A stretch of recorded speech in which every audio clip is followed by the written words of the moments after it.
Première question, na église na bino, n'est-ce pas? La place yo que na romona qui me fait qui m'a zulu. Place Jésus azala. Yeah. Oyebi ndeko moko oyokele sango, tope overifia ezaya solo. Azotambola na bikobo. Dona masumu, oyo iseli oyebete lisumu ezaya grave. Bataki mfefe na église ba. N'est-ce pas? Bien. Question A, réponse A yango. Kende koyebisa pasteur misala wana nyonso yokeli ndeko oyo. Okopesa na réponse A, B, C wana A. Kende kosala nini? Koyebisa pasteur na misala ya butu, ya mabe, ya bikobo, ya moyibi, ya oyo ndeko oyo oyokeli eto okangelie. Wana A. B. Yebisa baseur na bafrère batu kaka ya confiance na mon église ke oyo na église parce que na église peut la kone na deux trois trois yebisa quelque ba membre église ke moni frère wana moni sœur wana tala makamu na yebele x y z wana B. C. Yino mtu wana na vile ayako vanda ngana tele na yako vanda kuna kwani passer za mutalini ya masumu oyo yebelie pesa na réponse ni entre A. Yebisa pasteur, B.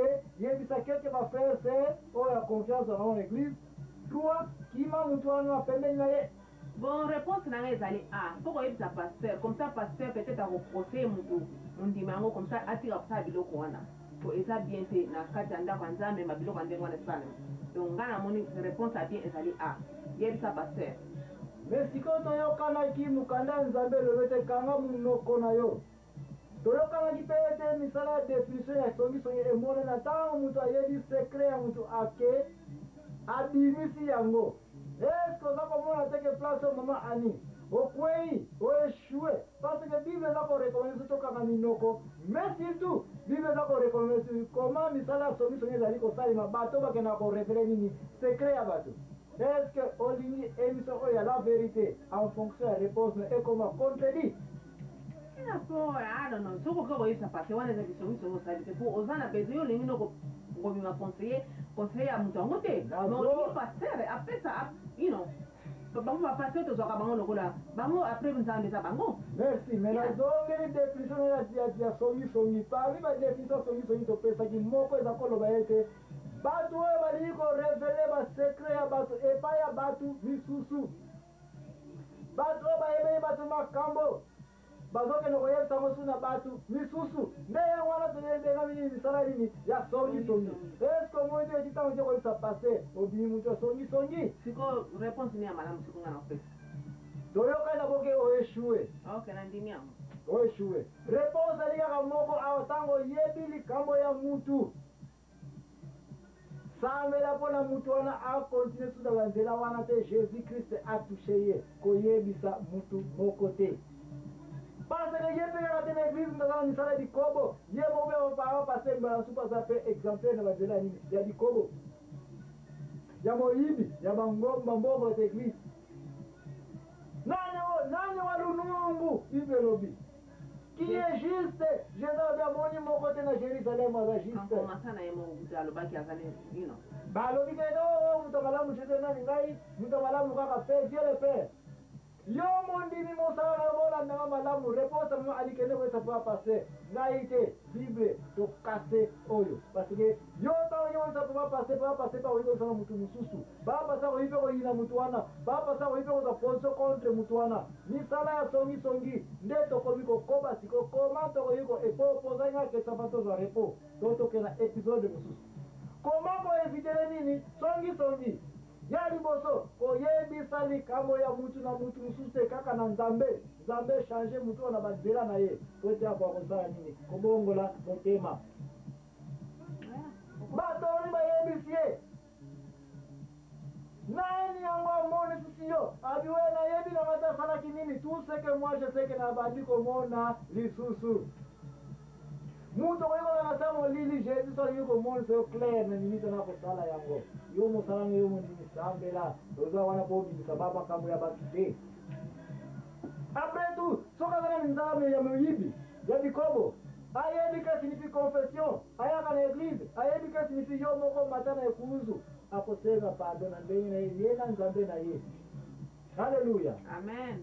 Deuxième question de la liboso échoué. Oh Lord. Yaribale. Ozala zangu, n'est-ce pas? Oteyaka na wenze. Nakata wenze wana oyensu mama moko su bovandile quartier moko yepe ateyaka na ye wana. Nazangu na vile ya biankoro. Wewe yaka dimanche. Toya kwili wewe yaka dimanche kati. Na kwili wale ka samedi. Samedi.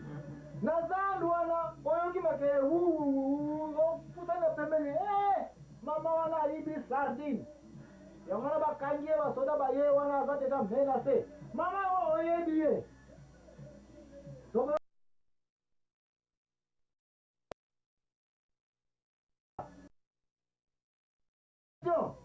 ah.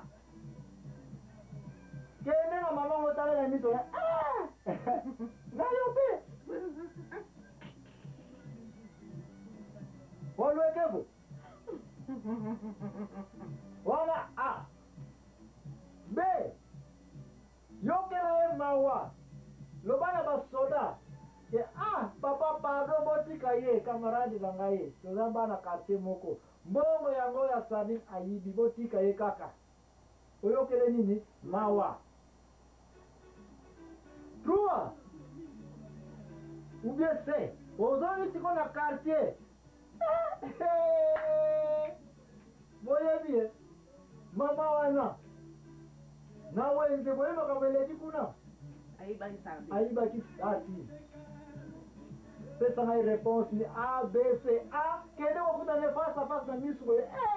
Yenze. B. Botika yenga na kufutele mbongo. Ya sardine wana.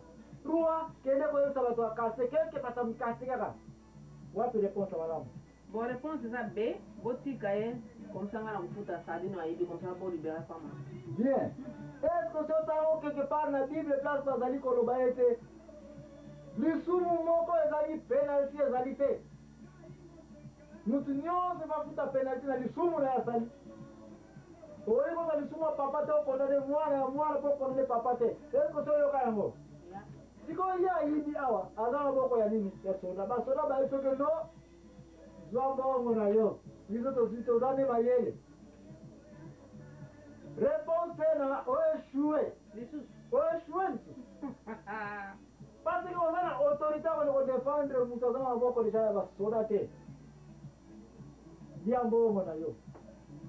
Mama akofuta yango. Mais réponse malamu awa. Toza kologa songi. Na tango moni mutu wana oyebike ya moni yote. Toza koyekola koma ko evite songi. Eloko liboso kibisa elongina na musika sala nyonso tu okoyiko sala. Mama wana ayeba teke nini? Omoni ye. Pona nini? Pona ya sa yona ye continue na façon normale ayokela yoke sonite. Yope na tango zongi na cité. Mayangi mene bongondo bafanga luvuba mu. Ese mweza ina ba oye ba créa kapé. Eza parmi les 10 béatitudes. Yo mondi il faut comme ça les 10 béatitudes. Oye za koloba ete batu baliya kapé, ba créa kapé. Kokende koye isa mope na cité te. Bomba yon comme secret. Mo songi za koya na tango secret za nini publié, révélé. Ozori to ya koloba na cité ke na mona kiye, na yibaki. Aujourd'hui, on appelle la baille à jugement tribunal que aya kututa intervenir qui na kana ye. Kima misala ya songi. Koloba te ko intervenir pete. Tika bango na leta ba venir na ko sila ndenge ko sila na kamuna bango. Après tout leta ko boma yete ba ko sila na kamuna. Oyo kingai. Yeah. Donc oyo chouer wana bande ko na mal ba so bande ko poser la question te ebi za wani ko ya parce que la fille ko yeba ete ba question oyo ba na ba réponse quand to ko répondre bande ko après merci ze ko na ngai